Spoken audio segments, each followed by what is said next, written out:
Hello. Hey, Kimberly. Hey, Danielle. How are you guys?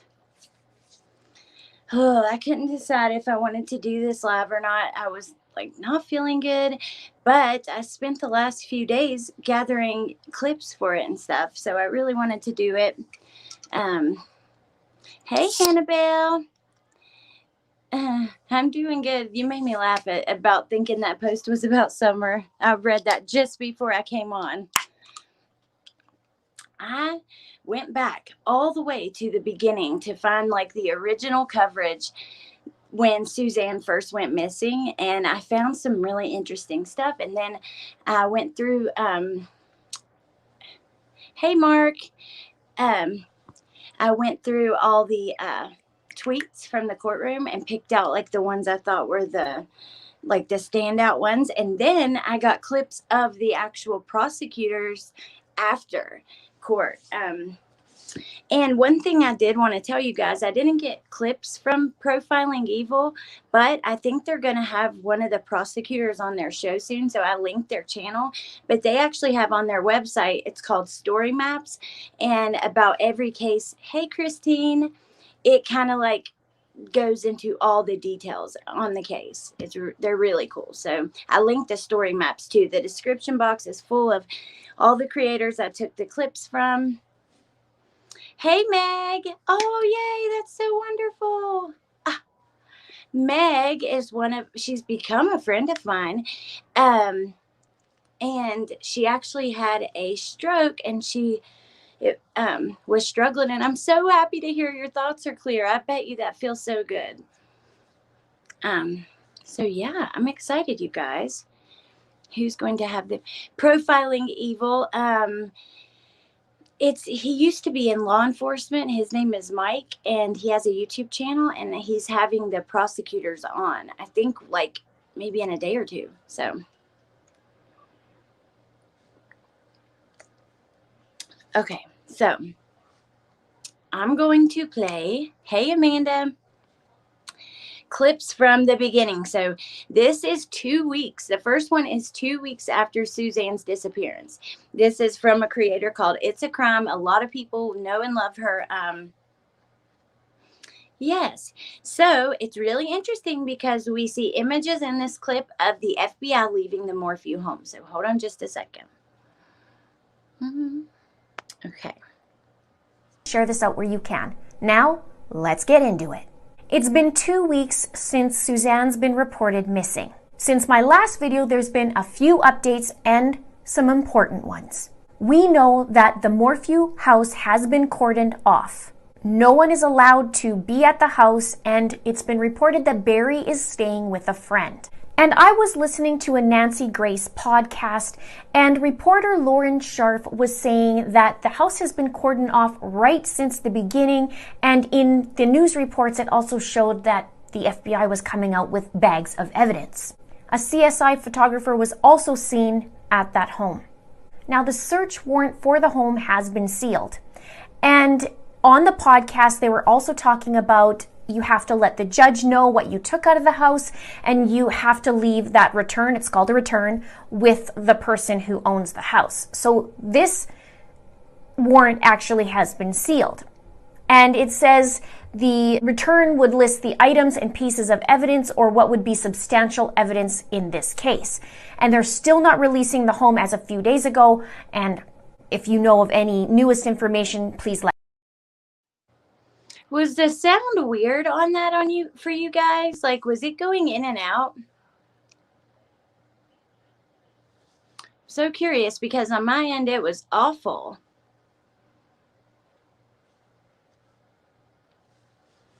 I love when there's just a few of us in here, because I love when there's a lot too, obviously. I mean, I would love for as many people to see my videos. Oh, awesome. Okay. But when it's just a few of us, we have really good conversation, and I love that. So the next one is now this, I wanted to show you guys. I felt this was interesting because this is from Tyson Draper. He has a channel too. He actually ran into Barry Morphew, and we talked about this. If you watched my coverage of the hearing, because Tyson actually got some images of wounds on Barry's hand during this confrontation. So he runs into Barry, and you'll see, I believe I got this. He tells him to turn the camera off, but Tyson just puts it in his back pocket, and so it gets the conversation. But you'll see in this conversation, Barry tells Tyson, let me show you what happened. And he actually said that twice in this, like he already had it in his mind. He was trying to convince, in my opinion, but he was really set on this mountain lion theory, which, let me show you a picture I grabbed from this. These are some really scary looking creatures. Like in West Virginia, we do have wildcats, and they call them mountain lions, but they are not this large. And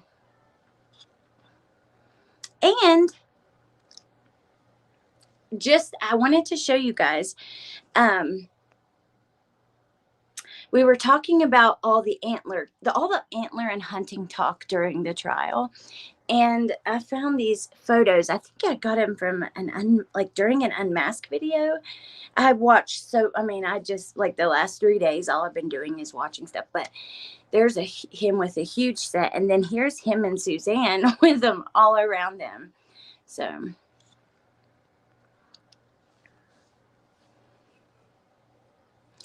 Okay, so here is the one where he tells Tyson, basically, let me show you what happened. That is the reason I grabbed this. I did grab 2 clips from this confrontation, but we'll go with the first one now. Right, so let me show you what happened. And I do have a reward. There is a reward? $210,000 reward. Whoa.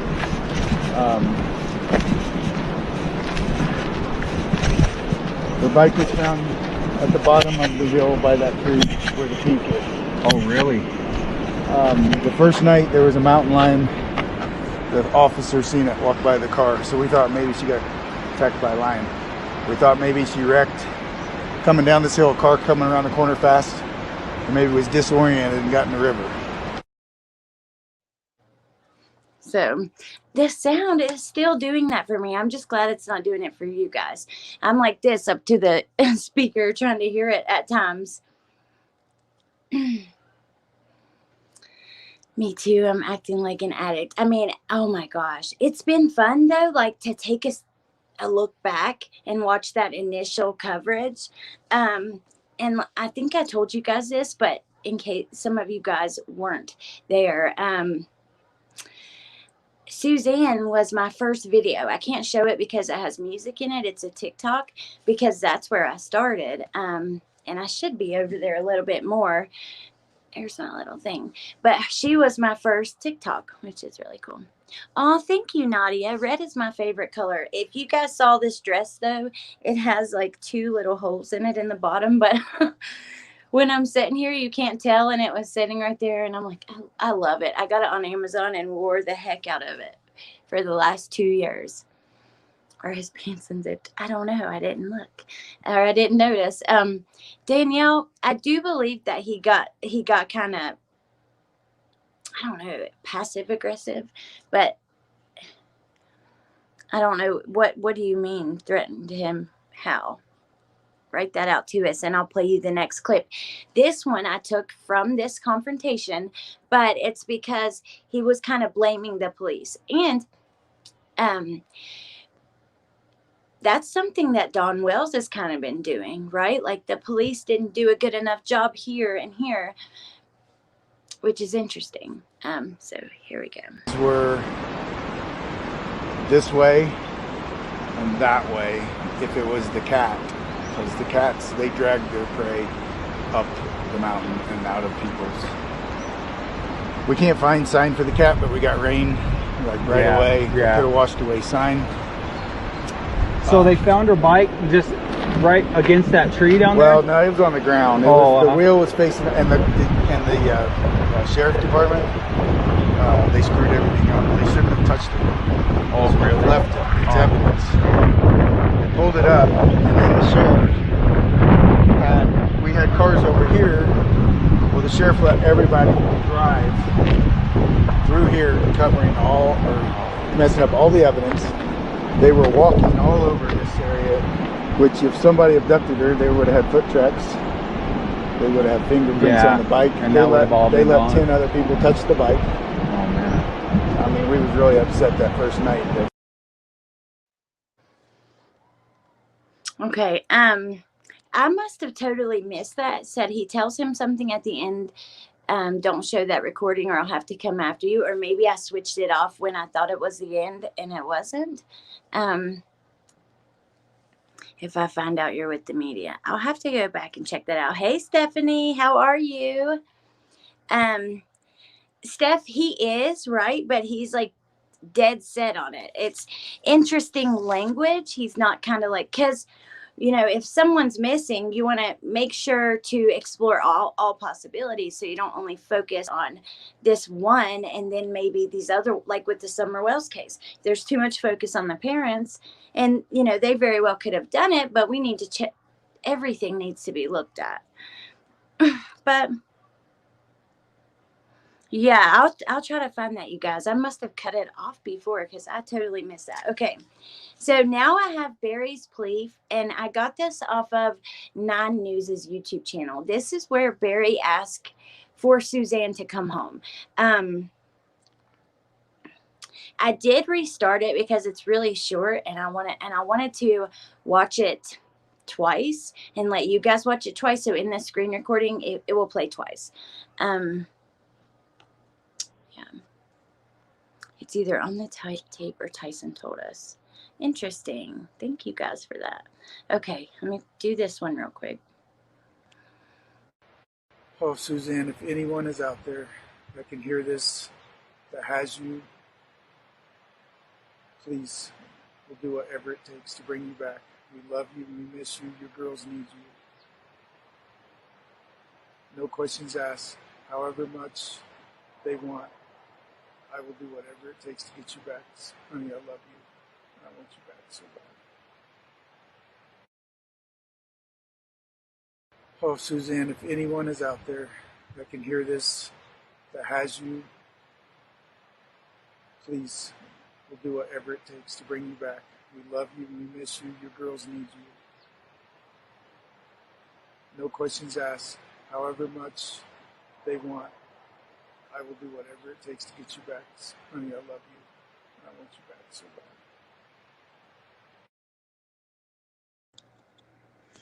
Okay, just Steph, actually, I do believe that I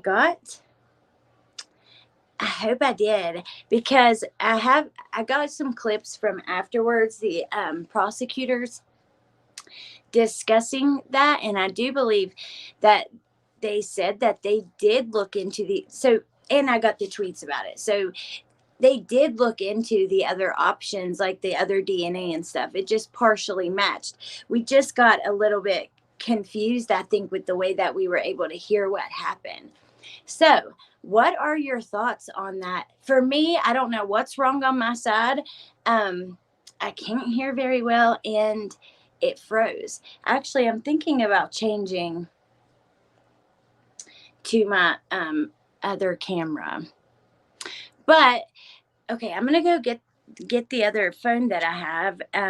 And you guys put what you think about that in the comments, and I'll be right back.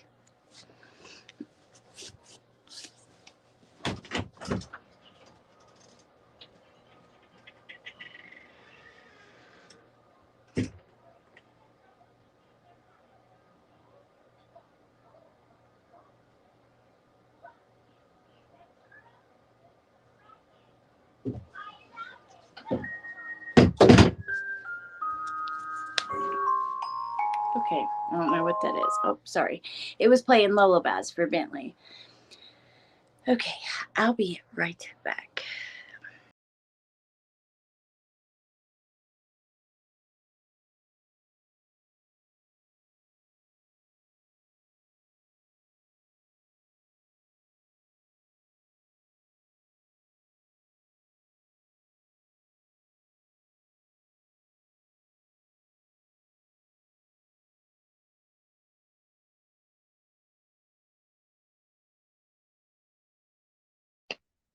Okay, it's not as clear because it's a little bit older, but I think I'll be able to hear because I really want to, I want to watch this with you guys. So, curious to your thoughts on his plea. Did anything stand out to you or no? That's what I was wanting you guys to write about. Um, I think I said I love my Charlie face, but just in case I didn't.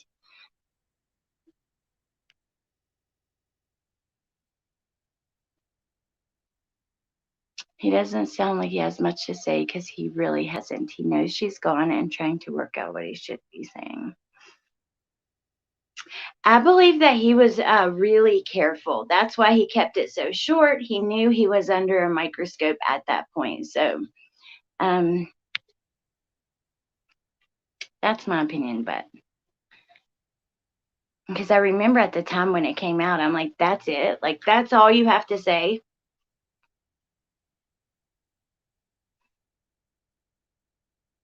Oh, Suzanne, insincere. Interesting. Okay. The next one is, oh, this is really sad. So this is from Lauren Scharf. Hey, Nadia. Which I already said hi to you, but still. It's from Lauren Scharf, and it's her friend speaking out. I really wanted to put this in here because, I don't know, we need to remember there's so many people that loved Suzanne and are hurt by this and that are affected by this. So, yeah, and keep the humanity in it. She's someone that you would stumble across at Walmart and, would give you a huge hug and just want to know what was going on in your life and how you were. And so she's just one of those people that made you feel happy when you saw her. Suzanne Morphew is described as beautiful inside and out. In a statement from a cousin, you don't just see beauty when Suzanne is around, you feel it, always with a sweet smile and a kind word. She has a peaceful presence about her. She was just someone who made you feel comfortable, and she was so kind and open and would do anything for you. Carrie Waddell met Suzanne at the gym. Their daughters play volleyball together. She was super fit, and you could tell she loved working out and loved being at the gym, and so instantly we just sort of hit it off and started talking about our workouts. So it was fun to get to see the two of them working out together, and you could see Kat. Okay. So just Steph, you said, I think he's a desperate man looking for his wife. I will not be convinced of his guilt until there is undisputable evidence. So I hope that you'll stay here throughout this today so we can kind of go through these tweets again. But I'm curious, do you mean DNA, like they found her body and his DNA under her nails, or what are you classifying as undisputable evidence? I'm glad that you hadn't seen it. I was thinking that when I was taking the clips that maybe because where it came from, like the news, the local news. On Twitter, she's getting hits. Aw, yes, she did do so much for Suzanne. And even Barry's family was, at the court hearing, told her that she was the reason for their family, for all the trouble that their family's going through. Hey, Angie. I'm doing pretty good. I've been lazy today. I wasn't feeling right. I don't know. Okay, so our next one. Now, Stephanie Harlow. I love her videos. She's one of my favorite. So it's going to be a clip from her. When we were going through the tweets from the hearing, I had mentioned his first alibi that we heard about, which was firefighter training. Well, someone had come in the comments and said, that was just an internet rumor, that wasn't true, blah, blah, blah, blah, blah. Well, I'm glad that I found this clip because it actually was true. Some of their family, I believe, spoke to the news when she first went missing, and that's what they told him. And the news actually went and talked to the fire chief. So I got a clip from that. No, I don't watch Naruto. I've wondered what that is, though. I've seen it in the toy aisle, but I don't watch it. Okay, let's go to that. I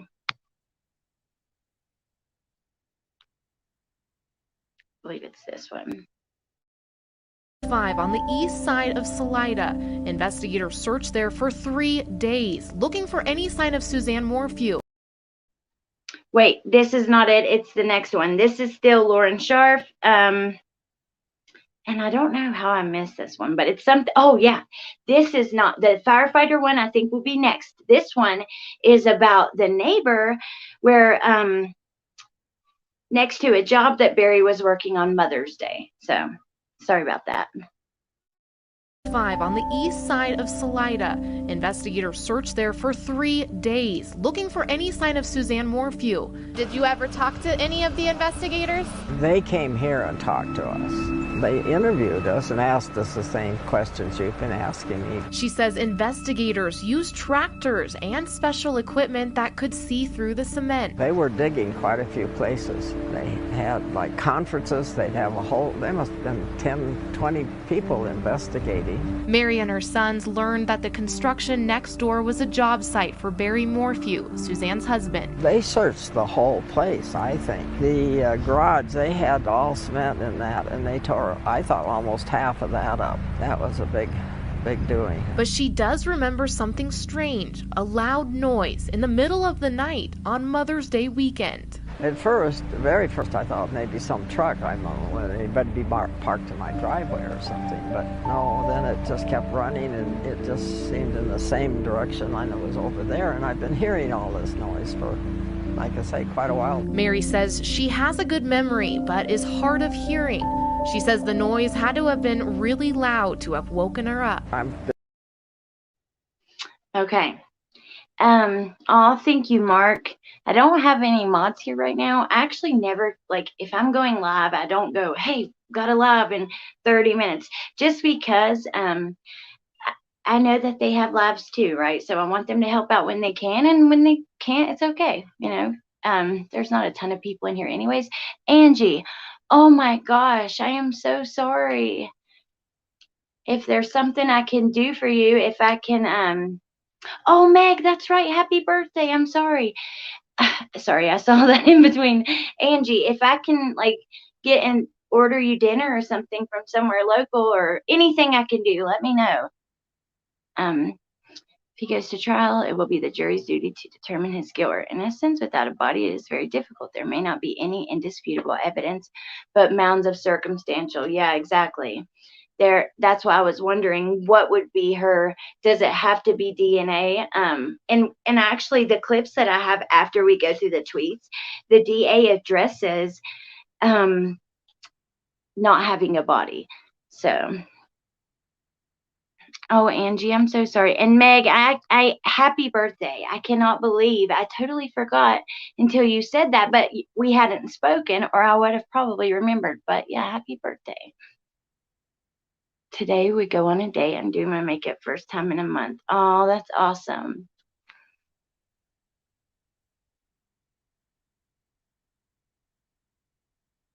Oh, thank you, Charlie Faith. Sorry, not true crime, but I'm so no, that's okay. I'm glad you shared. I'm definitely glad, because then I could tell you happy birthday. And you deserve to get prettied up and after all you've been through. Okay, so now we're going to get to that Stephanie Harlow clip about the firefighter training, because like I said, someone had come in and said this was just an online rumor, blah, blah, blah, blah. There was no basis for that, and I was really happy to find this clip. So. Next question. Where were Macy, Mallory, and Barry Morphew on that Sunday? It's reported that Barry Morphew owned a landscaping company when he lived in Indiana, and currently he was a Chaffee County volunteer firefighter. So he owned this landscape business when he lived in Indiana, and then when they moved to Colorado, he became a volunteer firefighter, but he also did some landscaping and work like that on the side. Relatives told CBS 4 that Barry had been in Denver that Sunday, 150 miles away from his home, taking part in some type of training allegedly connected to his work as a volunteer firefighter. Now here's the next piece, and this is the one thing that I find incredibly suspicious above all. County Fire Chief Robert Bertram was asked to confirm this story, and he was able to confirm that Barry is one of the 40 volunteer firefighters in the county, but as far as this additional training taking place in Denver, Bertram claims he's never heard of it. He said, quote, "Due to the pandemic, our firefighters have not been attending any trainings sponsored by us." He added that sometimes the firefighters will pay for training courses on their own, but he had heard that Barry was in Denver working on a landscaping job May 10th. According to Fire Chief Bertram, once the Morphews moved to Colorado, Barry continued working on landscape projects freelance due to the high demand of construction work in that area. And he also said he'd never known the man to be dishonest, saying, quote, "If Barry Morphew tells you something, you believe it." Barry and Suzanne were both well-respected. Okay. So that came from somewhere, and I swear there was I thought that showed the actual firefighter chief talking, but he did talk to the news. It's even in that clip in the thumbnail for it, which is interesting. But I'm sure you guys can go to the that news place. That really is not cool though, because I wanted you to see that. One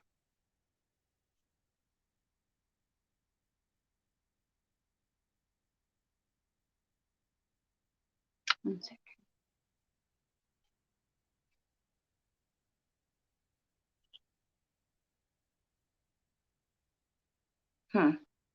Well, it showed his picture, yeah, but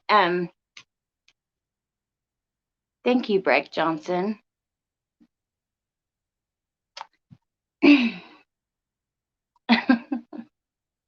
Just Steph. My point is, it wasn't an internet rumor. It came from the news. It didn't come from like social media. Thank you, Hannibal. So anyways, I do have a couple other clips, but first I want to go through some of these tweets that I think are the that stood out to me the most. And actually there was way more.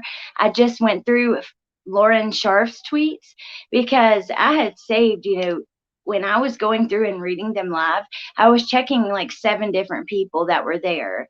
So I just went through Lauren's. I thought that we could get, she had the most anyways and the most detail, and she was there every single day all day, and some of the others it was kind of scattered. So yeah, let's go through some of those. I want to hear your thoughts though as we do, and then we're going to go back to 2 more clips from the prosecutors after the hearing, what they had to say. Hey, true crime analyst. Okay.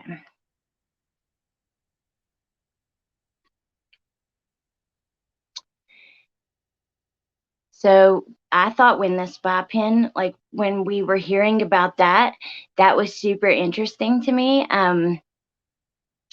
And this part right here. So one recording is of Barry Morphew driving, and the truck radio is heard speaking on news clips, forensic files like criminal cases. This is February or March 2020, a recording of someone going missing while bike riding. One recording starts in the truck. Suzanne was arguing with Barry about money. Suzanne is also angry about what she can and cannot wear. So that is why I believe a lot of people were saying he doesn't seem controlling. Well, that's probably where some of that comes from. And they actually had them on recording, arguing about what she could and couldn't wear. And that sucks. I don't like that. No one will ever tell me what to wear or what I'm going to do. because when someone loves you and respects you, they don't feel the need. And when you love and respect someone, you don't feel the need to be showing off for anybody but your man. You know what I mean? So it came from news. Hannah, if you can't find it, let me know. Thank you guys so much. You are so awesome. What a powerful statement. If Barry tells you something, you believe it. Yeah, I know. That was powerful. I thought the same thing. He had a really good reputation.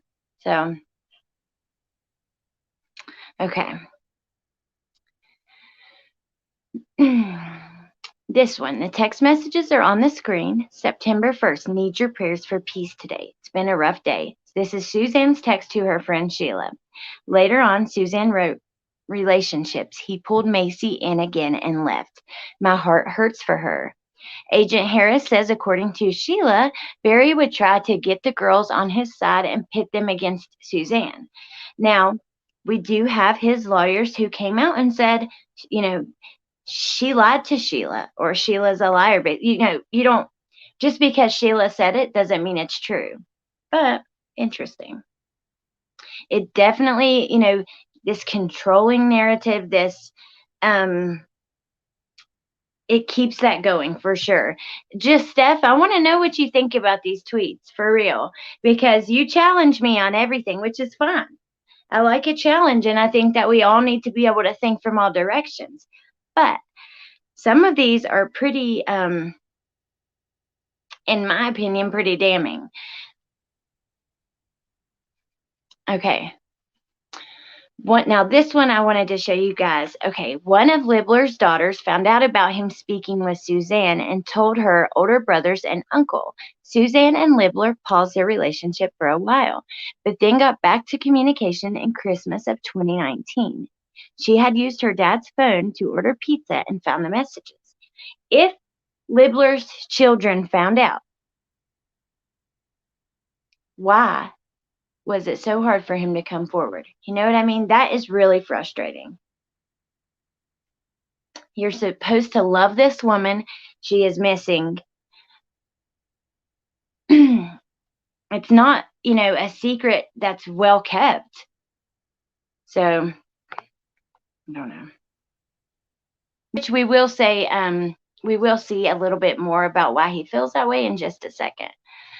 No would lie in a murder trial. Okay.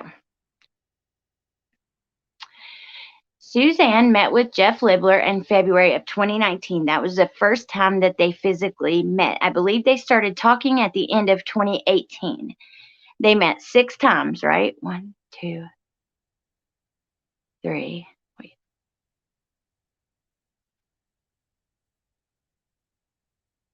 5 times. Indiana, New Orleans, Michigan, Dallas, Florida. Yeah, so 5 times. Harris said that Suzanne and Libler were calling each other soulmates and were talking like lovers.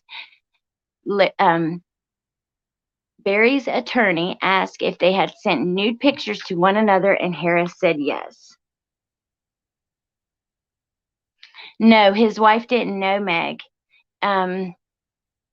I don't believe so. And not as far as we know. Of course she could have, but he didn't come forward for a long time. And I'm thinking, I don't know. We don't know what happened privately, but it seems like maybe he kept quiet until the trial. But we don't know for sure, I guess. So Libler had told Suzanne allegedly that Ecuador is a cheap place to live with good health care. So she searched around for language schools in Ecuador at the end of December in 2019.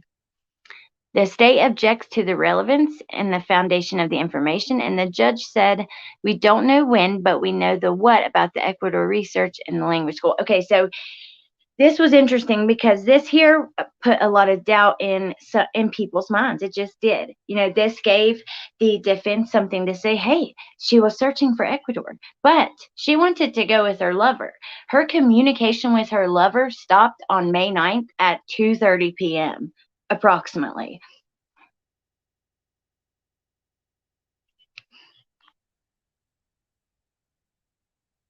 She didn't mean as much to him as Jeff was to her. Hi, Violet. He didn't come forward till the FBI found out in June of 2020. I bet she is heartbroken right now. And they went looking for Jeff. Thank you, Breck Johnson. I love, like, when there's people in here that are, like, there's so many of you that know this case so well, which makes it really fun to have these conversations. Okay. So this is maybe why he didn't come forward. Libler didn't believe that Barry Morphew knew about him. If he knew about me, he would have came after me. I just don't think he knew that Suzanne and I were together. This is what he told the police. The state is now asking Agent Harris about Barry Morphew's phone. There was some deleted. Now, this was a part in the trial that definitely stood out to me. So this is when we hear about his searching for Ashley on Ashley Madison, which is a website where you go to have an affair. And then we hear about this celeb jihad website where, you know, you can see on the screen what it is. I don't want to go too much into that, which is really bizarre. Remember when her Facebook started friending all these men? Yes, Nadia, that was the, like, midnight on the 9th, right before Mother's Day. Like midnight on the 10th, actually, right when it turned May 10th. Thank you, Meg. Okay.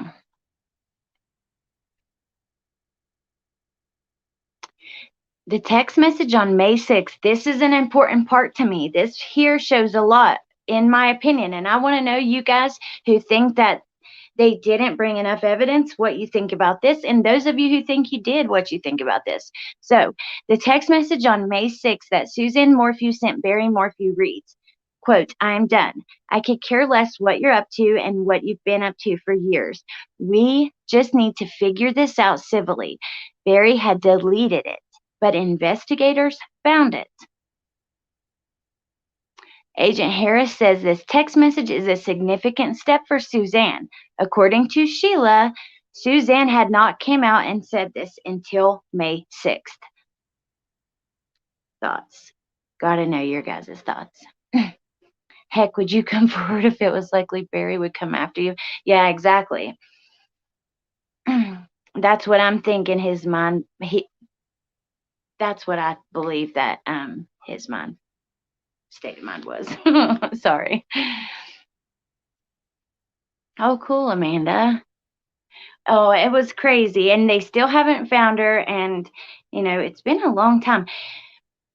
There's so much more than I could even get into this live, because it seemed like in the beginning there was so much happening, like her brother's search. And like I said, if you are interested in knowing more, I put, I don't know if you were here yet, but in the description, there's a link under Profiling Evil Story Maps. And it is, they go into so much detail about the case from start to finish. And then I linked all the channels where I got a lot of this information and the clips that I got. Could have been Suzanne searching those sites to make Barry look guilty.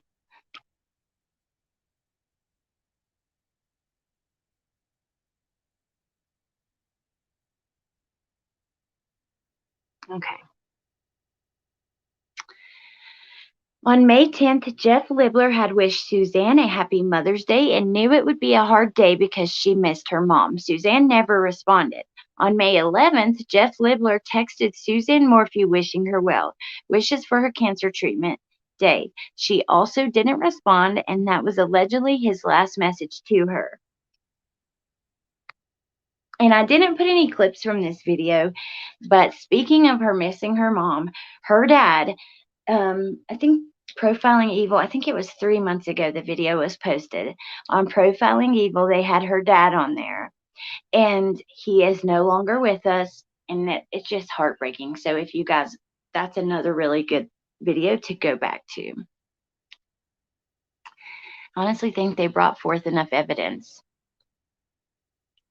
But I think the defense did a good job of making the hearing very confusing. I doubt it. Was it searched from Barry's phone or the home computer? That's what I want. I believe it was from his phone, but his lawyer was using the his lawyer said that it was something about being on the cloud, and there's many accounts on the cloud. So maybe it was on that. I'm not quite sure about that.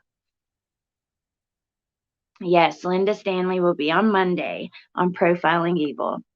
I think he knew exactly, and I have a clip of her in a minute, or in a few minutes. I knew exactly what he was doing and covered up more than we will ever know. He's a dirtbag. I don't think Suzanne would try to make Barry look bad. I think she just wanted out. Agree. I agree with that. I think she was like at her last, she just wanted to go. Probably didn't even care if she got any money, anything. Just let me go.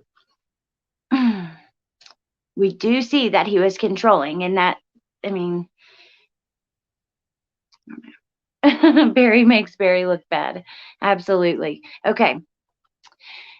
Now looking at photos taken from Suzanne's Range Rover. Under Sheriff Rawrick is looking at photos of her purse and the contents, medical card, driver's license, credit cards, and cash. He is saying that she would need ID to get anywhere in the country or out of the country. This is interesting to me. And the ID thing, shoot, I could see her leaving that if she was going to change identities. But why would she leave cash? Why would she not get her money? Like, that doesn't make sense to me at all. If you're running away, you're going to be saving a stash of cash for when it's time to go. And I know that because I currently know women who are waiting on their moment, and that's what they're doing. So, hey, Shannon. I believe it will go to trial. They just need enough to get him in trial, and then he will be put away forever. Don't want the defense to know their strategy when the time matters. Pictures, they appear like the perfect family. You can get fake IDs. Absolutely. The IDs, I don't think is a big deal. But the cash is what really stuck out to me. Okay. Investigators were told to, now this is very important. Investigators were told to find 3 books, a Bible, an Al-Anon book, and a journal. They did not find the journal, but in the fireplace, investigators are describing pieces of material that could have been a journal burned. The undersheriff is describing what else was found in the fireplace. A piece of wood, mostly burnt, and papers. There was also a bundle of firewood next to the fireplace, untouched. They found the, I don't know, I hope I got a... No, I think it was right under this. They found the metal from the, like the middle of the book that holds all the paper in there in the fireplace. Most women have to wait and plan. Absolutely. We were in the shutdown from COVID. Where the hell would she be able to go without a car? Yeah. Really? Yeah, the binder, like, isn't that the middle of the journal? She would have told Jeff she was leaving. I agree, Violet. That's a great point. Really is. Okay. Exhibit 85 through 87. Photos of Barry Morphew's hands and arm with injuries. According to Undersheriff Rawrick, upper left arm looks like there are fingernail injuries, 3 abrasions or cuts scabbing over. Outside of his hands were injuries in various stages of healing. And I believe this was like several days after, I'd have to go back and look for the exact date. But that's a big part right there. I mean, fingernail scratches on his arm. Like, I don't know about that. It's kind of hard to look past, right? Your wife is missing. She didn't take her money, didn't take her car. Her journal is in the burned in the thing. The door is, I didn't even grab a clip about a tweet about that. The door has been broken into. I mean, I don't know. The fingernail scratches on the arm, that doesn't look good. It really doesn't. I planned 6 months before leaving, and I took a lot with me. Wow. Well, I'm glad you got out, Nadia. I even had to delete me from the internet. That took time. Oh, would love to see that photo. Let me see if I have that one still of his hand. If not, I can get it. Give me, let's see. Just a moment. Just a moment. Okay.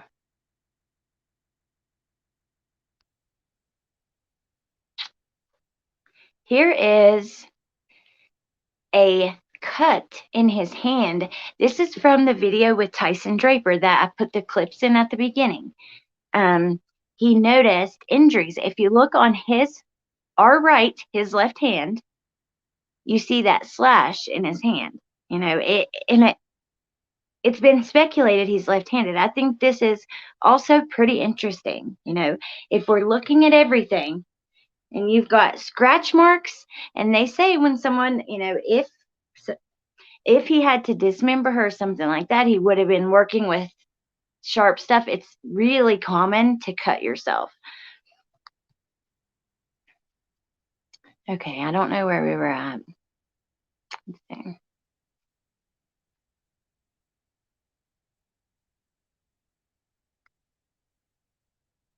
Okay. Let me check your guys' comments. If only the journal wasn't gone forever, we would know the depth of abuse she went through. Maybe some would be less judgmental about her desire to seek love in another. Absolutely. Looked like fingernail marks. Could have been from searching or his work. He was only... No, I don't know about that. 3, I mean, it's really, really hard to have the appearance of claw marks 3 in a row. I mean, you're not going to run into a briar that does that. It's going to be, that's unique. My son had claw marks from his cousin, and I knew exactly instantly what it was because it's not an injury that is common, right? So, and we live in the woods. We are constantly getting scratched up and stuff, but that's a really unique type of scratch, and that's just my opinion. I don't know. I stay injured all the time. We run, you know, we do a lot of going in the woods and stuff. We live in the woods, and there's lots of briars and stuff, and you will get scratched, like if they were searching, but in that way, I don't know. That is, I mean, we could experiment and try and see what we could, like, if we had some, I don't know, there could be a way to experiment and figure out the likelihood of having that kind of injury, but just doing searching or work or whatever.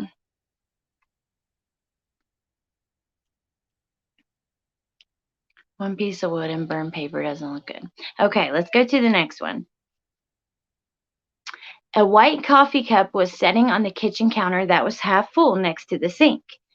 It's out of the ordinary because it wasn't clean. We know she liked to keep things really clean and tidy. She always had a cup of coffee in the morning. Barry doesn't drink coffee, so this gives it the appearance that she woke up that morning, right? After Barry left, she woke up. He has an alibi, and then something happened to her while he was gone. I believe that they really, really, really dropped the ball not looking for DNA on that cup.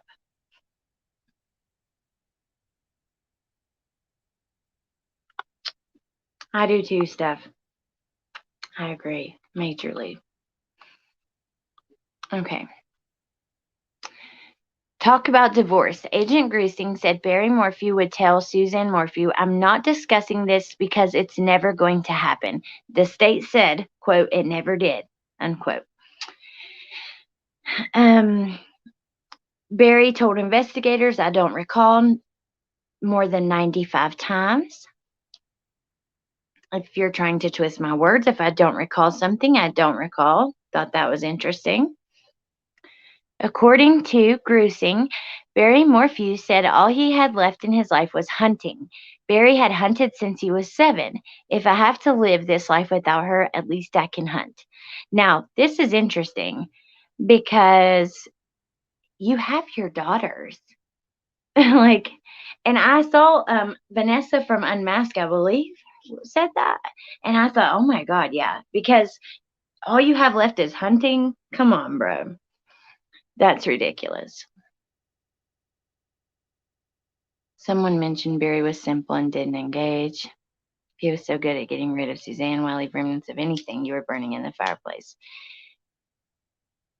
That's a good point, Davey, but in stimulating conversation, I'm a bit surprised he could have orchestrated all of this.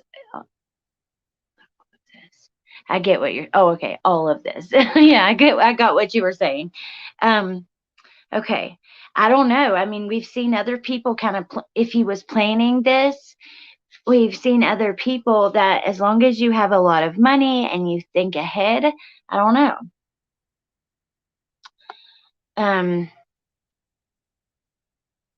But what's that other guy's name that's wife went missing? They had a lot of money. They've never found her. And it was a very similar type of situation. Okay, when Barry Morphew asked for immunity, Nielsen said that Barry mentioned to Agent Gruesing on March 5th, 2021, that he watched a YouTube video that mentioned to not talk with investigators because they're going to use it against you. Well, I mean, it is in your Miranda rights. They will use anything against you that you say. Barry Morphew told his daughters about Suzanne Morphew's affair. He allegedly told the girls that Suzanne was a good mother, told them that her sin was no worse than any sins we do every day. One of the daughters wiped both of her eyes as she cried when this was said in court, like those poor girls. Barry Morphew told Agent Gruesing that it took him a few weeks to get over the affair and to get over the anger. We are all sinners. I got on my knees and forgave her. I still love her. Sorry, popping my fingers.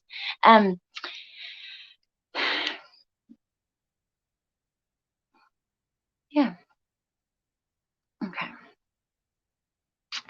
Forensic scientists confirmed to Cahill. Okay, I believe this one goes first. Yes. A letter from Agent Doug addressed to Cahill sent on May 19th of 2021 to the partial profile DNA from Suzanne Morphew glove box that had 3 confirmed matches to unsolved sexual assaults. The matches were from these different places, and there were 2 suspects in this one. Forensic scientists confirmed to Cahill it was a potential lead, not a perfect match. I think this has gotten confused a little bit. I believe it was like a partial match, but it wasn't a perfect match. And I've seen other people and other creators kind of speaking of it differently, and I wanted to bring that up just in case. So we keep all these possibilities in our minds. Barry, what was in the 5 garbage bags you threw away? I know. I thought about grabbing that to put in here, but all the tweets there, I couldn't fit it all on one screen. So I mean, we know he stopped 5 times to throw away stuff. That is abnormal. And as a matter of fact, people were like, well, he's a construction worker. No, my son's dad is a construction worker and has been for a long time and is really good at it. And they usually have dumpsters on the job. And if not, well, I mean, they do. Go look. If you go out in town and you see a building being remodeled, you will see they keep dumpsters on job sites. They call and ask for them to bring a dumpster when they're, that's just the way it is. Yes, Fotis Doulos. Absolutely right. Thank you, guys. I think all of this evidence might be more convincing to the public if we had been able to watch. I do too. to get the visuals of like the scratches on the arms or what, these different things. I agree. And the door frame and all of that. Okay. Barry Morphew, this is at the end, whenever he found out that he wouldn't get an answer that day if he could get bond or whatever. This is sad. Barry Morphew's head is on the table crying while his mom is in the courtroom crying. His attorneys whispered something in his ears and said something to his family. The daughters aren't in the courtroom. On Friday, September 17th at 1:30, both sides will give arguments and Judge Patrick Murphy will make a ruling in regards to the evidence, whether or not it will go to trial. Okay. I do have a couple pictures we'll look at the end that are not really important. Hey, Nikki. They're just pictures of Suzanne and Jeff in high school and stuff. I thought while we're chatting about it at the end. So we have 2 more videos. One is from Lauren Scharf. And this is kind of the DA's reaction to that day, and also it talks about Barry's reaction and all of that. And it's un momento.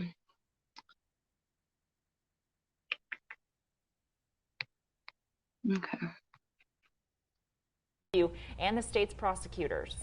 Barry Morphew laid his head on the desk while his mother in the courtroom cried when he found out he wasn't going to be released from jail today. Both sides were wishing a decision would be made on Tuesday. It's understandable, given how much information came in, that Judge Murphy did what he did. Disappointed, I think, is probably what we would say, but completely understand why the judge made the decision to push it off. The defense pleaded with Judge Patrick Murphy to make a ruling so Morphew doesn't have to sit in jail another day. His 130-page arrest affidavit remains sealed. There may have been alternate suspects that they were able to look at and clear. Ultimately, they weren't able to clear Barry Morphew. Multiple local, state, and federal agencies gathered information for nearly a year after Suzanne disappeared in 2020. It's not just us four as the attorneys that are putting on this case. It is everyone that has worked on the case. It's been even the volunteers that have gone out and searched and put in their time and effort into this case. So it's all of that coming to fruition to seek an end to this case. So to find out what happened to Suzanne. To get justice for Suzanne. They say he made multiple stops to throw away evidence on his way to a job in Broomfield that didn't need to happen that Mother's Day weekend. The defense says it's impossible for him to be in all of the locations prosecutors say he was, from cell phone and truck data. The defense also pointing out there were 3 partial DNA samples from Suzanne's glove box of individuals in unsolved sexual assault cases in other states. A case like this, which is a lot bigger, yes, there's always going to be further investigation that's going on. No, it doesn't make it harder. I think it's a good thing to continue to have people looking into other things that have come up that we didn't know before or didn't look into before. Now we have the time to, and we will. A major secret revealed in court was Suzanne having an affair. Evidence first discovered from Suzanne's spy pen that recorded audio of a lengthy conversation she had with a man she was seeing, Jeff Libler. The last proof of life photo of Suzanne is of her sunbathing, and the last communication was a few minutes later at 2:11 p.m. on May 9th to Libler asking to get on WhatsApp. However, the last person to say they saw Suzanne alive. Now, I don't want to pick apart what she says there, but she's going on Profiling Evil in a day or two, and I'm probably going to pick apart what she says there. She confuses me. Agent Grusing said they looked into it. These were not perfect matches in court, and then she says, we're going to continue to look into it. So that is something that I noticed, and I'm keeping my eye on. When she goes on Profiling Evil, I'll probably grab clips of that and come back for a conversation. But I did want to show, for anybody who wasn't here in the beginning, I went through several clips from different creators, Tyson Draper, Lauren Scharf, Stephanie Harlow. It's a Crime, from the first coverage that happened with this case. And then I went through the tweets, and now I have one more clip. This is about 20 seconds, and it addresses going to trial with no body. I thought it was really interesting. The answer was short and sweet, but I wanted to show you. Put together, and ultimately, once we reached what we thought was an end point of the investigation, decided to have Mr. Morphew arrested. People want to know, can you really bring this case to a trial with no body? Yes. You're confident? Yes. Searches continue. So that's interesting. Hold on just 1 second, you guys.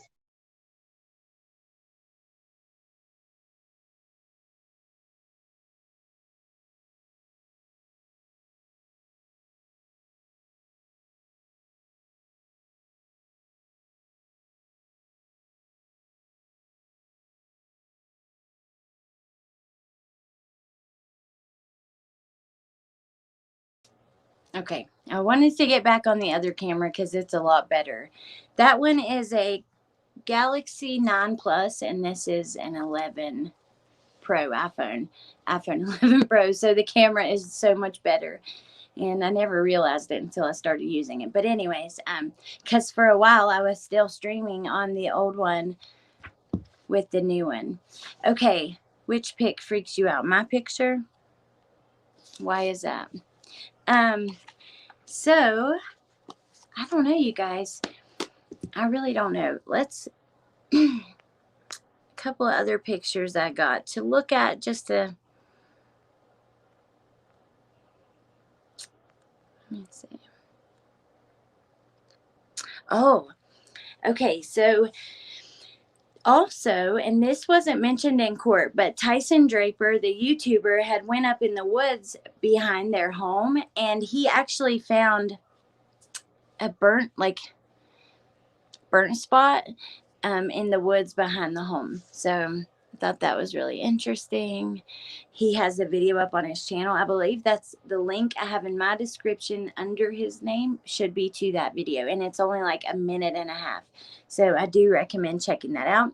And then here is Jeff Libler, which, wow, I mean, Barry is a lot more handsome just first look, but if he was controlling, mean, and I don't know, looks don't matter. If you love someone, they become attractive to you no matter how they look, if you really love them.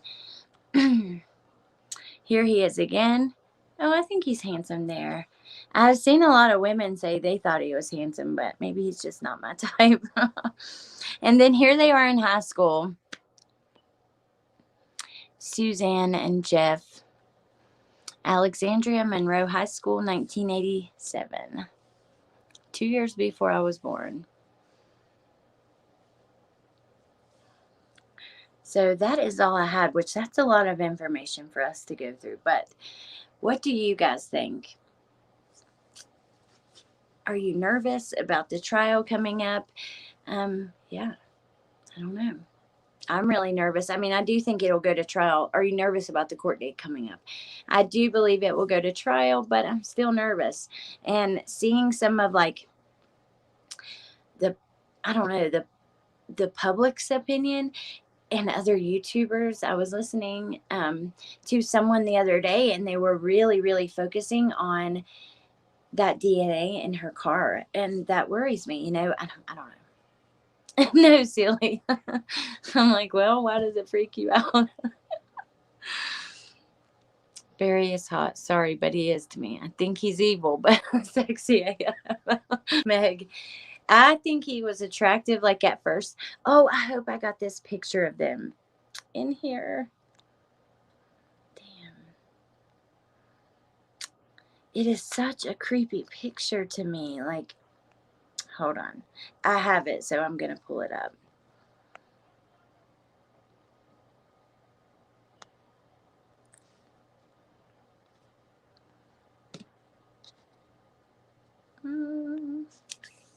That one. I don't know. I don't know. There's something that like haunting about that picture. Now that picture creeps me out, Danielle. Just Steph agrees, but at this point, I do not think he's evil. That's all right. I mean, like I said, you are welcome, whatever your opinion is. You're respectful, so I think it's good for us to challenge each other. But see, I don't know. I believe like him deleting those messages and some of those things are just things that I can't look past. The journal being burnt in there. She didn't take any money, any vehicle, any phone. She never contacted her kids, her lover, or her dying father. I mean, these things just, I don't know. The scratch marks on his arm, the door being busted into, his changing stories, him going to a job in Broomfield. You guys, okay. He goes to a job in Broomfield and goes one day early. They're not allowed to work on Sunday. He knows this. It's part of like the in city limits rules.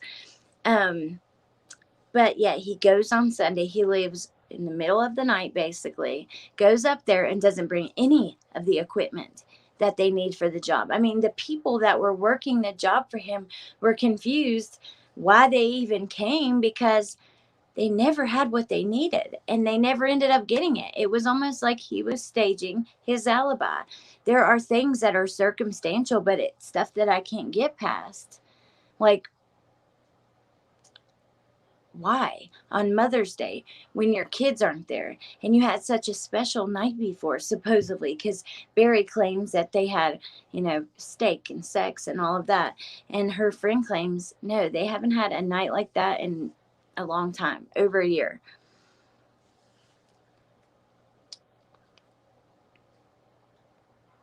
Is there damage on that door?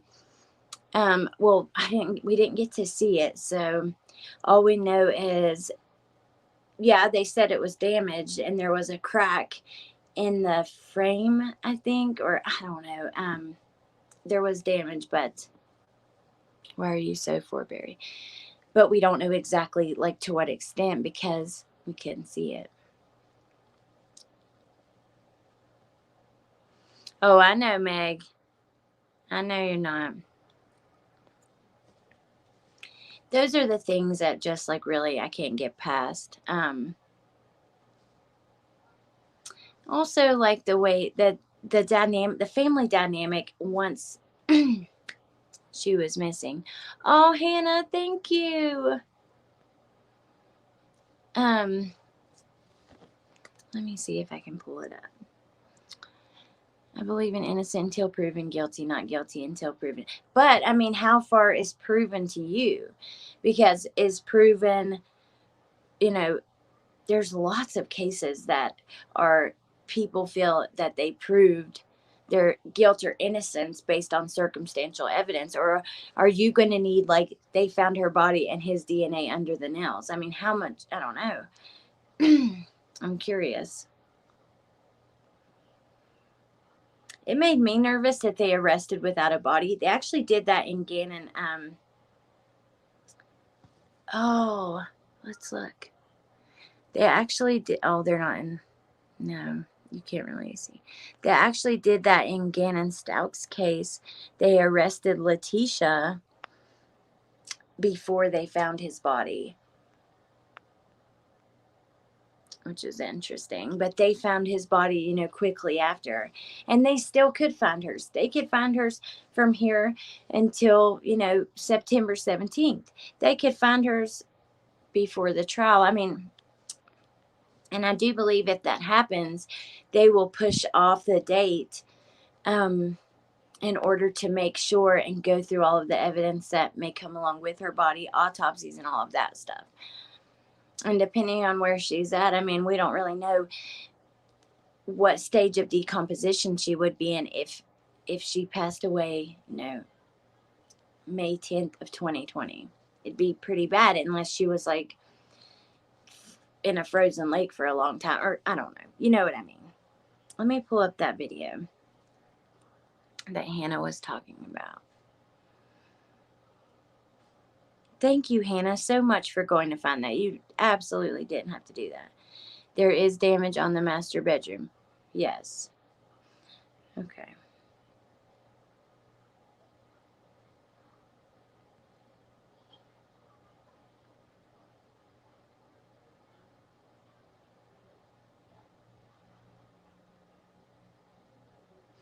Mandar. But there was blood and a lot of proof that a kid could not live with that. Yeah, that's true. In Gannon's case, they did find blood, which we didn't know that at the time. But they had found, a lot of blood in the house. So that's a good point. Okay. High school, late high school, college age. We don't really in Indiana, and currently he did some landscaping and work like that on the side. Relatives told CBS 4 that Barry had... Now here's the next piece, and this is the one thing that I find incredibly suspicious above all. County Fire Chief Robert Bertram was asked to... Bertram claims he's never heard of it. He said, quote, "Due to the pandemic, our firefighters have not been attending any trainings sponsored by us." He added that sometimes the firefighters will pay for training courses on their own, but he had heard that Barry was in Denver working on a landscaping job May 10th. According to Fire Chief Bertram, once the Morphews moved to Colorado, Barry continued working on landscape projects freelance due to the high demand of construction work in that area.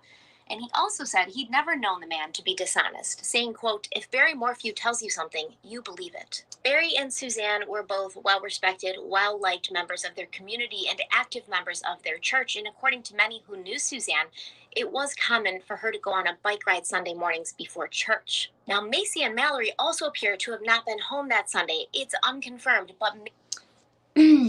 That was the clip I got. Dang, I wish that... I had that firefighters.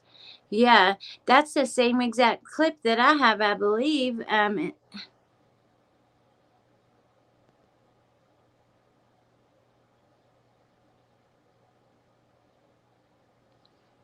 Yeah, 9:15.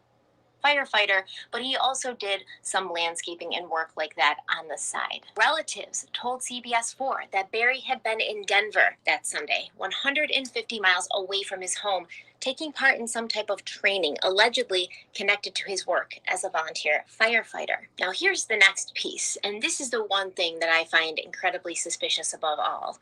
County Fire Chief Robert Bertram was asked to confirm this story, and he was able to confirm that Barry is one of the 40 volunteer firefighters in the county.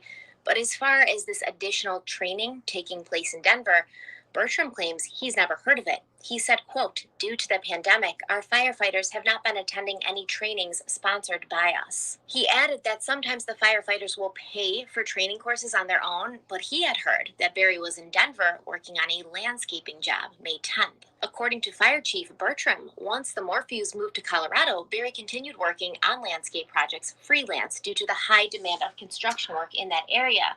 And he also said he'd never known the man to be dishonest, saying, quote, "If Barry Morphew tells you something, you believe it." Barry and Suzanne were both well-respected. Thank you, Hannibal. I appreciate that so much. And I found, while that was playing, the picture you're talking about. But we don't know if this is their bedroom, but there doesn't appear to be any damage on the door. You guys see? My phone's cracked, like, right over here in the green. But yeah. That may not be their bedroom, I'm not sure, but in the photo there doesn't appear to be any. Something shaped. Suzanne's friend said they left Indiana suddenly. I don't know. Super interesting. But anyways, I guess I'm going to go. I appreciate you guys hanging out with me and going through some of this. I thought it was fun to go through that first footage of her going missing. And before we go, I'll play the her friends and like that clip, just because I think it's important and to remember, we're all into true crime. This is like a case to us, and of course we care about the victims and stuff, but sometimes we're wrapped up in these other details and we forget to you know, Suzanne is a person with a family and a life, and she deserved to get to live that life. So, you know, I believe it was this one. She's someone that you would stumble across at Walmart and, you know, would give you a huge hug and just want to know what was going on in your life and how you were. And so she's just one of those people that made you feel happy when you saw her. Suzanne Morphew is described as beautiful inside and out. In a statement from a cousin, you don't just see beauty when Suzanne is around, you feel it. Always with a sweet smile and a kind word. She has a peaceful presence about her. She was just someone who made you feel comfortable, and she was so kind and open and would do anything for you. Carrie Waddell met Suzanne at the gym. Their daughters play volleyball together. She was super fit, and you could tell she loved working out and loved being at the gym, and so instantly we just sort of hit it off and started talking about our workouts. So it was fun to get to see the two of them working out together, and you could see Kat. Danielle, are you talking about that one? That black and white clip, which is the same one Steph was talking about? Hannibal, I wish that you had me on Facebook Messenger or something, because I could pull it up, but I know where you're talking about, and I agree. So he was working, it was off that Vanderveer Road, right? And it was on the Arkansas River, I believe, or it was on a river or a creek, and he was doing a retaining wall with stone. So there was like a little bit of sand beside they called it a beach, but it's a little bit of sand beside the river, and then there's like a rock wall. Yeah. And if we really, I know when this started, like they were sharing photos of the beach before and then after, and of the wall, and it really did change its shape quite a lot. And it's possible that she could, I mean, Lauren Scharf, I remember she went and was asking people about these walls, and they could dig out, 10 feet down underneath or back, and you wouldn't even see that.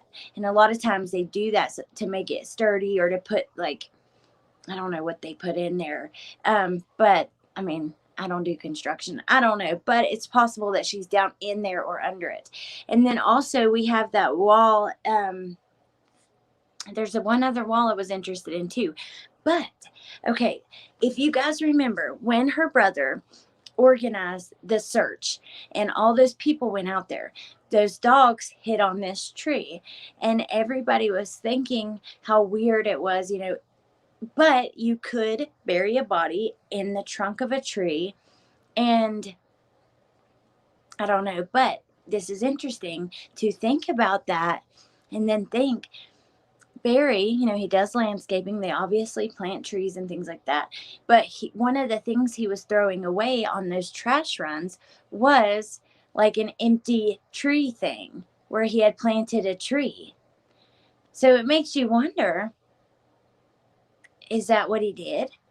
And since they found that footage, have police even went to the jobs he was doing at that time and looked around the trees? And if a body's, if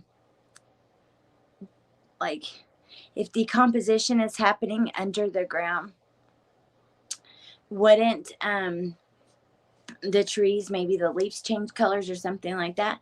Yeah, cadaver dogs did search the beach area, and they actually hit there.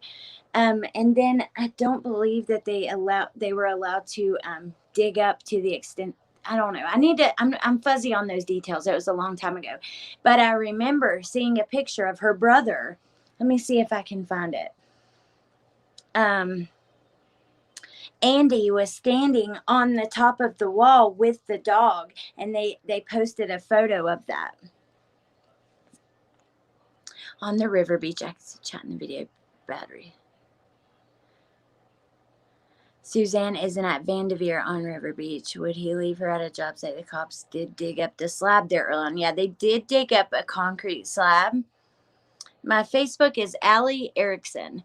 Told the daughter's boyfriend if he heard her, they would bury him under a tree. Yes, that's true, Leandra. And then he's seen, like, you know, with a tree, empty tree thing. So I think that if I was investigators, I'd be going to his jobs and looking around the trees, taking dogs out there around the trees. My Facebook is Allie Erickson. It's in the, I think it might be in the description. Okay, one sec. Let me try to find the photo of where the dogs hit, because one hit with Andy on a tree and one hit at that beach. And yeah, hold on.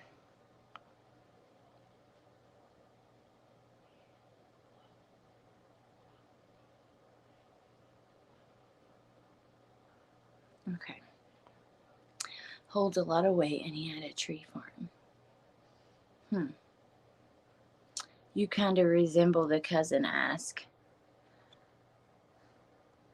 It would be more likely to throw it in a mine or off of a crevice. Alex. Kind of resemble the cousin, Alex. I don't guess I've seen the cousin. Nothing came of that. Nothing from that search was used in the preliminary. More like to be in a crevice. Yeah, I knew nothing came of it, but they didn't dig up the beach area fully, and they dug up the concrete. Okay, hold on. Let's look for...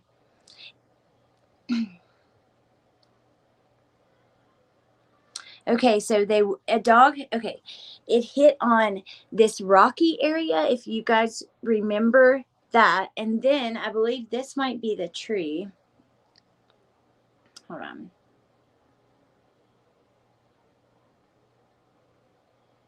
Was this the tree, or did it? I don't know. It looks a little different than that to me.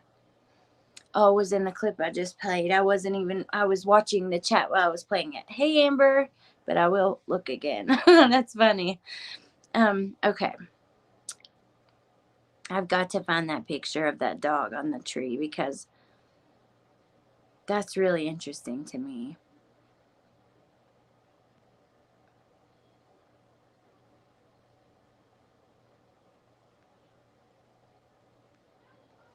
I know Profiling Evil had they had a ton of videos around that search. And I do know Adventures with Purpose even found like some clothing at one point. Oh, thank you, Hannah. I'll go check it out. One sec.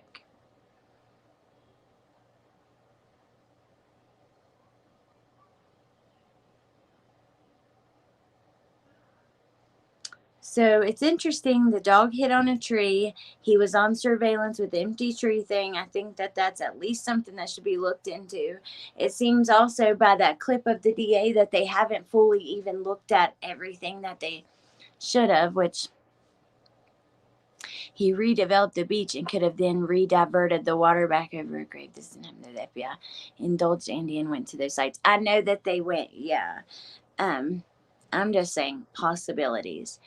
They poke holes in the ground where the dogs hit to release gases for dogs to smell. Interesting. It was on the property he bought after she went missing in the tree somewhere else. Oh, yeah. So that's where that picture I just showed. You're right. That was the property that he owned that we didn't know about, right? Until they were out there searching. And then we learned that he had bought that property after, which was odd. Laid on the ground to look over that overhang. Yes, I have a picture of that now. I've kept this on my StreamYard for a while because that was just like weird to me too. And he was searching with friends who found it so odd they took a picture. You know, hold on, let's see, right here. Yeah, come on now. That is suspicious. That is so weird. Now it could be nothing. He could be heartbroken and exhausted and all of that stuff. But, I mean... Yeah, they thought they found her cycling shirt. If you go back and watch, Adventures with Purpose went out there. They weren't able to search everywhere they wanted because of like frozen water and stuff. But they did find a shirt, which seemed to be the shirt that she was wearing. Let me look.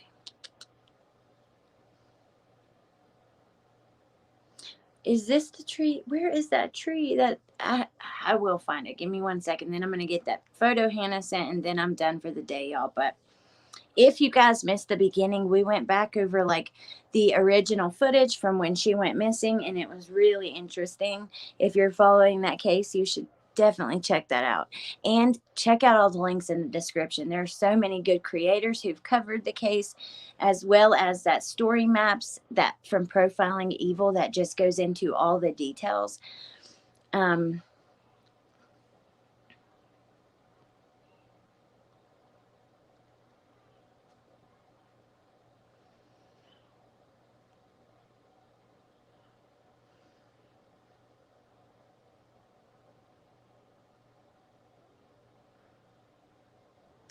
Man, I cannot find a photo of the tree that the dog hit on. It keeps showing me images of the property that Barry had. And also, you guys, okay, that are there that don't think that Barry did this, or are looking from that side. Why would he vote with her? Like, if he thought she was out there somewhere, why would he vote for her?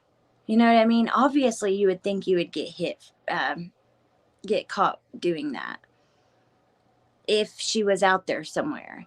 So the fact that he did just makes me think, I don't know, Machiavellian.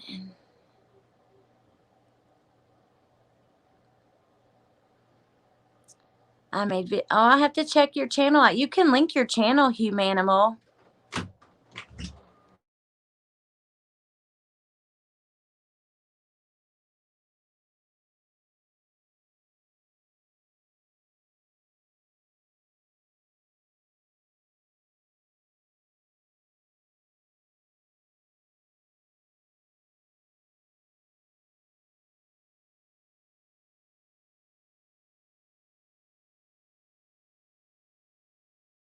So I brought it up. Open my. I'm sorry. Oh, I'm sorry. During this photo, I saw it on the chair when then Daddy counted me, and then I brought up on the counter on the sleeping bag. Was you out of breath? No, I could breathe. Okay, well, I'll be in there. And then I brought up in the kitchen, and then I brought up outside in the porch, and then I brought up in the yard. I'm sorry. I'll be in there. Take care of you in a minute, okay? Shut the door, please. Okay. I liked it so much. Thank you. I'm glad you like it so much. All right, come on. What did you get it for? I'll be in here in a minute. Yeah. It has for me and Amy salt with. It sure does. All right. I saw. With a B, I know. I'll be in here in a minute. I saw Amy's 5. Yes, I know. And there's a 5 on there. And why is it not what I saw? Bye. Oh, my Lord, y'all, I'm sorry. He said he got sick outside, and then he loves my background so much and all this. So, okay. Is this the tree, you guys, that the dog hit on? Because I can't find a photo of it, but I thought it was like on a mound of ground, like of dirt, kind of. I don't know. Okay, let me check that.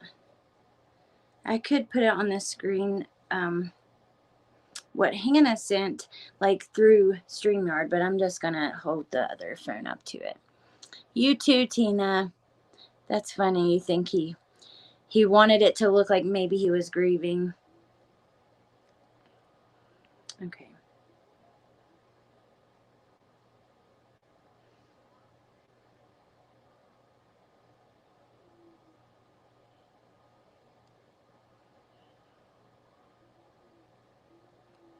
It looks so different from this side. I can't even, but there is.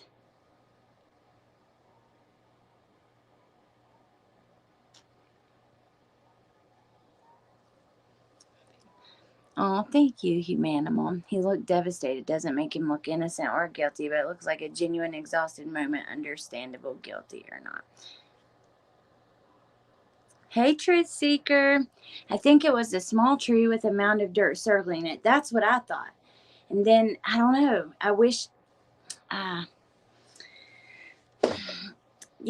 he's seen throwing away the tree thing. So a tree that size. Oh, I know a tree that size doesn't fit in the bucket. And I don't believe that that's the tree, like, that he planted, because that was a large tree. And there's no way that he would, yeah. I guess there's way, like, to me though, the trees that I see like for sale are usually, if it's a pine tree, then they're smaller, but if it's like a fruit tree or something, maybe 4 or 5 feet. Should have used dogs used to altitudes. That's interesting, Steph. That tree looks pretty established. She wouldn't be there. Yeah. Okay. Let's see. Thank you so much, Hannah Bell. I appreciate that.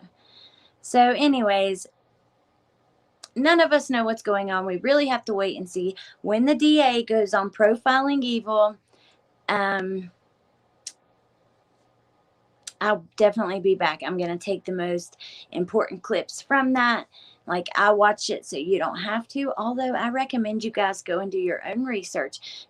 Check out the links in my description. Check out the story maps. And yeah, because don't take my word for it. Killing is draining, Rebecca. The river beach is the most compelling. However, he needed the bobcat for that, and they said the bobcat isn't involved. Would the dogs hit on the bobcat if it didn't touch her? I was wondering about that. Like, unless the bobcat literally picked her up, scooped her up in the ground. I don't know. I need to have some psychics back on here just for fun and see what they think about these different things. Like, Hannah has the tree. Yay. Okay. So as soon as I get that, then let's see.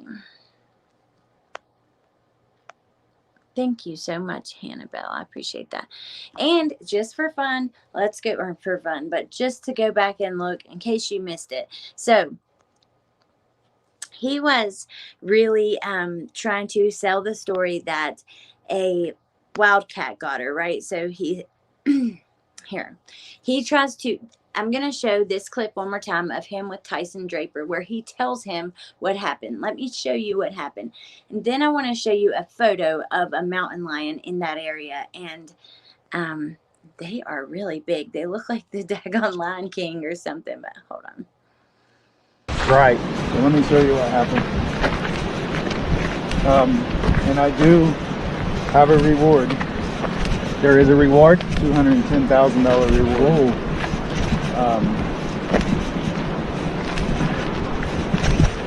The bike was found at the bottom of the hill by that tree where the pink is.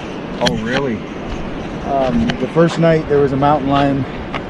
The officer seen it walk by the car, so we thought maybe she got attacked by a lion. We thought maybe she wrecked coming down this hill, a car coming around the corner fast, or maybe was disoriented and got in the river. Okay, now he does after this say, a mountain lion drags their prey uphill, and we have searched all around that area up there.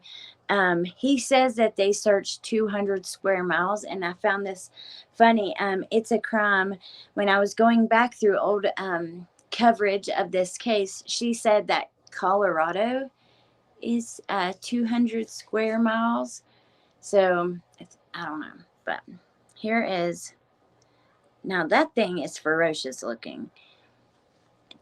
And if dead animals had been there, or if they were directed there with Andy's 926, there was a dead wild animal on the rocks. Oh, okay. After animals? That's why the nap at the motel too. Absolutely. Oh, thank you, Truth Seeker, so much. Mountain lion, not a bobcat. Very different big cats. Well, I mean, I got this from this photo from Unmask covering this case. So, I don't know.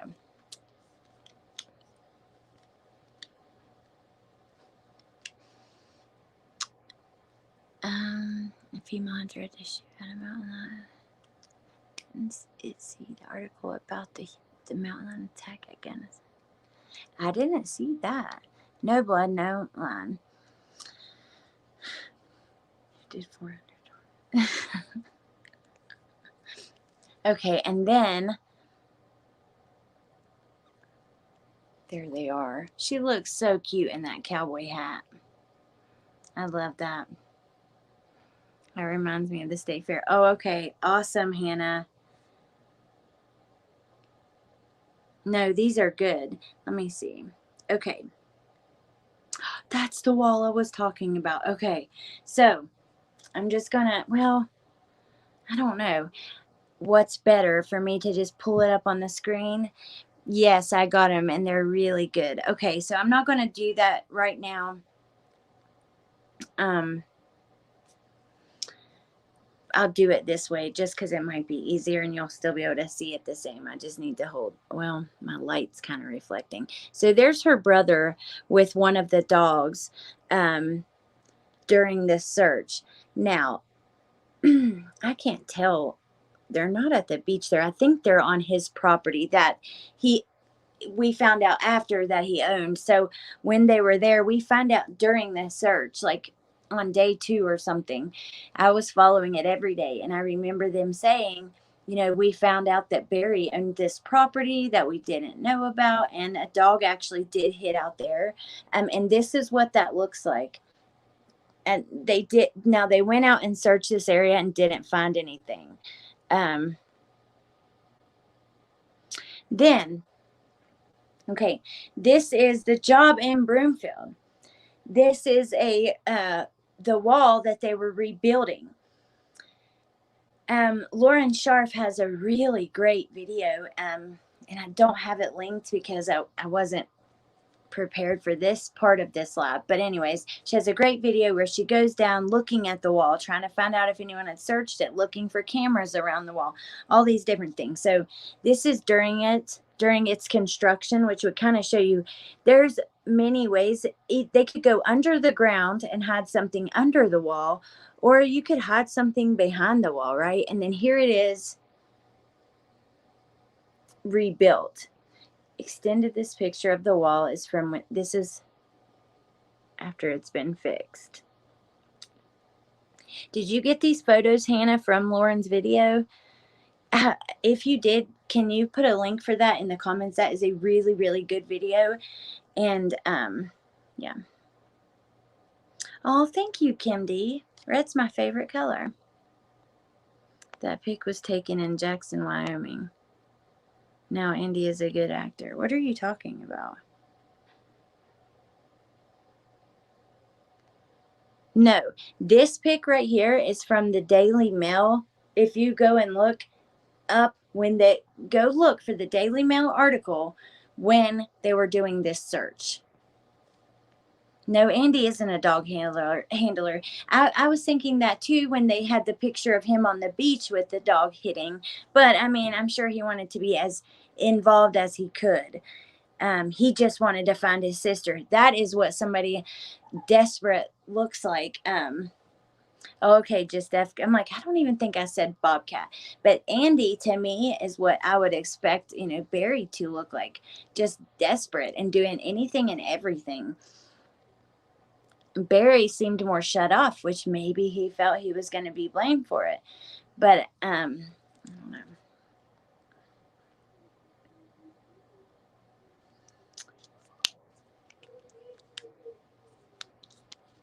No, in my photos.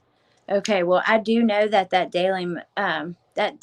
picture right there is in the Daily Mail article about the search. And you can actually even see the little Daily Mail. I remember seeing this early, like before though, but you can see the little Daily Mail icon in the corner.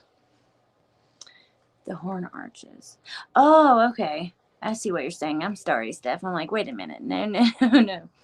Now this one, I don't know where that one is. Because the one that I saw of Andy with the dog was on that beach. in Broomfield in front of 1,000 apartments on a busy walking track. He buried a body where there was off for 10 minutes without a bobcat. I mean, I don't know. We don't know, but it should at the very least, be checked out, in my opinion. And from Lauren Scharf's video, it did seem like it hadn't been. Hey, Raina. Hey, Rena. I always try to say Raina. We knew about Longhorn. I was troubling the FBI. Never got a warrant to search there. Barry then sold the land for a $10K loss. Like he wanted to get rid of it quickly. And did he sell it right after the search? It seemed, or even during it. It seems like that. I remember the talk about the sale.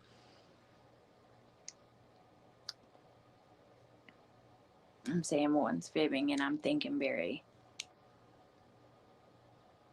I've gotten them from all over the place. Well, that's okay. I just, I got confused because Steph said that pic was from Wyoming, which thank you for that. Some of you guys are so educated on this case, which I really love. I'd be shut off if everyone's pointing a finger and spewing hate constantly. Yeah, but were they doing that from the start? You know, because I feel like a lot of people in the beginning were saying, like, don't point the finger. We had just went through that Heidi Broussard situation where, you know, Shane Carey got a lot of the blame for that, which he wasn't to blame. And then I think because I remember when Suzanne was missing, people were like, you know, don't do to him what they did to Shane Carey. And I remember the Glare, you know, saying to me, Barry Morphew, let's not say that he's guilty. Like a lot of people were. So I don't know. I feel like maybe people started pointing the finger because he was so shut off. But maybe I'm wrong about that. Maybe, I don't know. That's just my opinion. But anyways, this was tons of fun, y'all, going through all of these.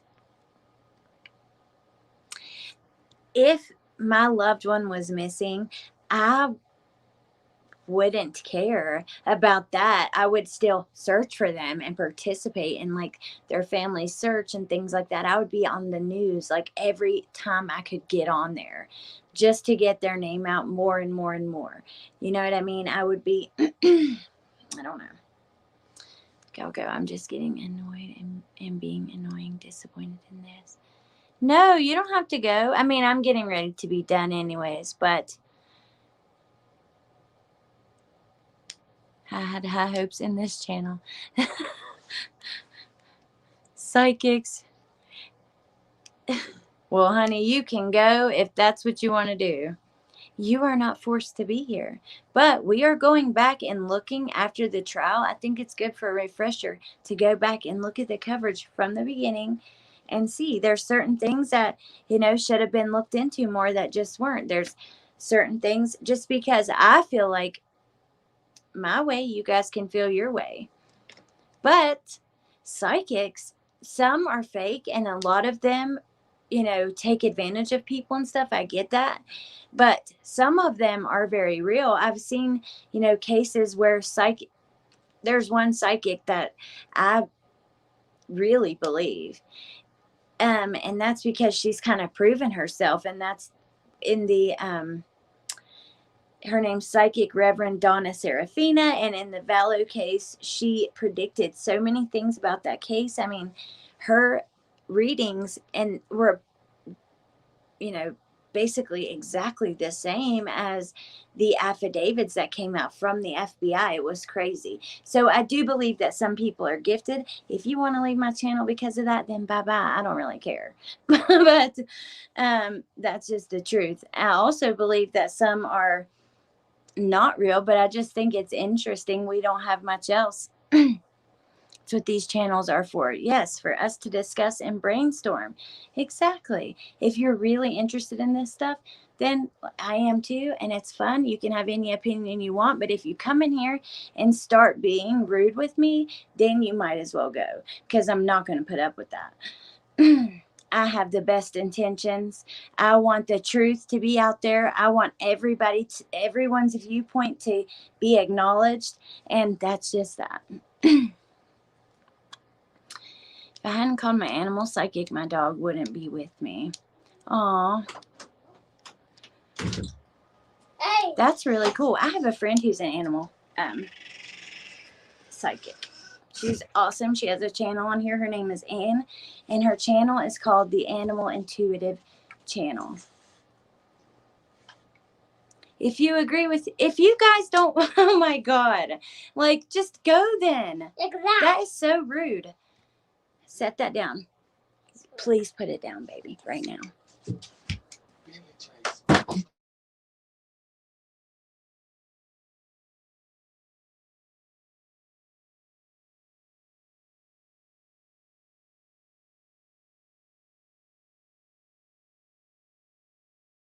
I mean, Steph, you've been in here standing up for Barry the entire time, and I've been polite to you, and I've, like to see all ends of the conversation. But I don't know. Let me stop because I want to be nice. It's just so dumb to go in somewhere and be like, I had high hopes for this channel, but you guys are obviously, have a different opinion than me, but you can still chat unless you're going to be rude, and then you can just go, and I'm not going to discuss it anymore.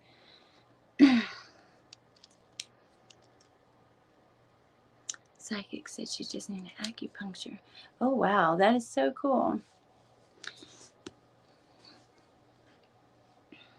Anyways.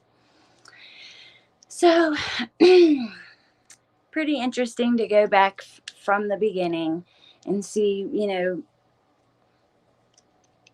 that person in other channels. Thank you, Kim.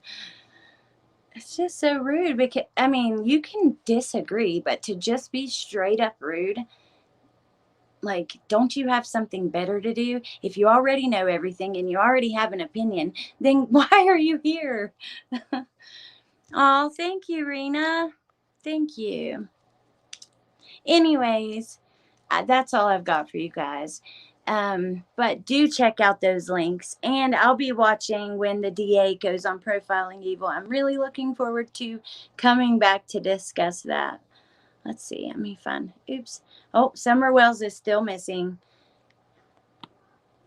5 years old, beautiful little 3 foot tall little girl, 40 pounds, blonde hair, blue eyes. And this truck has still not been found. And there is beautiful Suzanne with her daughter.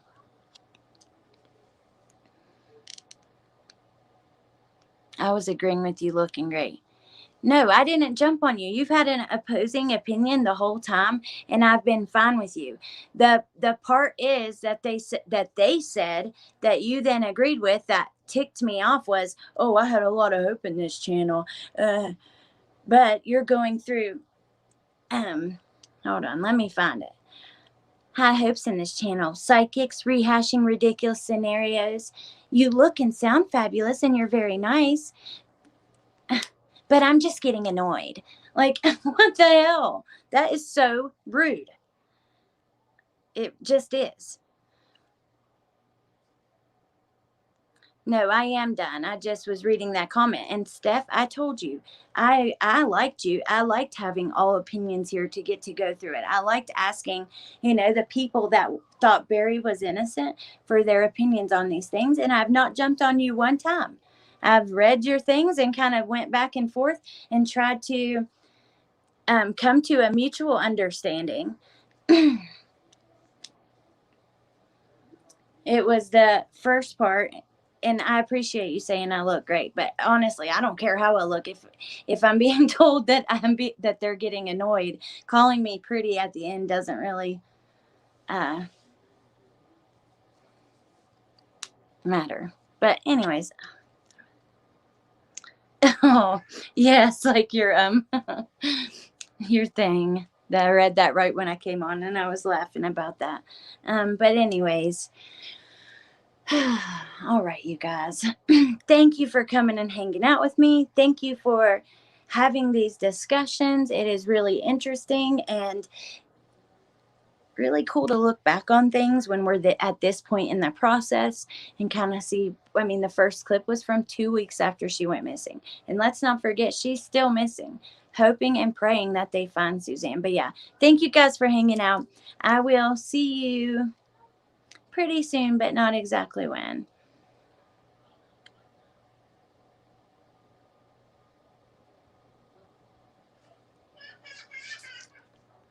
That's okay, Just Steph. I forgive you. Yes, we do have a lot of really good times. That was so much fun, and thank you for being here. And thanks for sending those photos too, Hannibal. And I'm not sure when the next video will be, but it will be soon. But yeah. All right, you guys. I hope you have an awesome weekend, and I'll see you soon. Bye.